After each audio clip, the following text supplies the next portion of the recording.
ফরজ নামাজ, ফরজ ইবাদত বাদ দিয়ে রিজিকের জন্য, রিজিকের অন্বেষণে নিজেকে ব্যস্ত রাখা, এতে রিজিক কমে যাবে। অনেককে দেখা যায় ফরজ সালাতের সময়, জুমার সালাতের সময় মসজিদের নিচে মার্কেট খোলা দেখে আসার সময় দেখে এসেছে। এদের অন্তপক্ষে 80 থেকে 90% কিন্তু মুসলিম, হতে পারে যে 100% মুসলিম, আসার সময় দেখে এসেছে।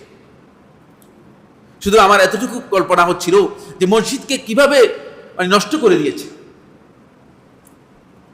আহাব্বুল বিলাদি ইলাল্লাহি মাসাজিদুহা, আল্লাহ রাব্বুল আলামিনের কাছে সবচেয়ে পছন্দনীয় জায়গা হচ্ছে মসজিদ।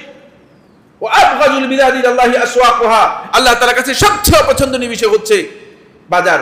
আর বাজার ঢুকিয়ে দিয়ে মসজিদের সৌন্দর্যকে আপনারা কি করেছেন? নষ্ট করে দিয়েছেন। মসজিদ থেকে ইনকাম বের করবেন, মসজিদ ইনকামের জন্য নয়।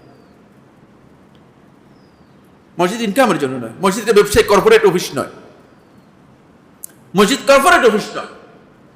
আমাদের চেতনাগত বিচ্যুতির কারণে আমরা এমন এক পর্যায়ে চলে গিয়েছি যেটি মূলত মুসলিম উম্মাহকে সকল দিক থেকে ক্ষতিগ্রস্ত করছে, সকল দিক থেকে ক্ষতিগ্রস্ত করছে।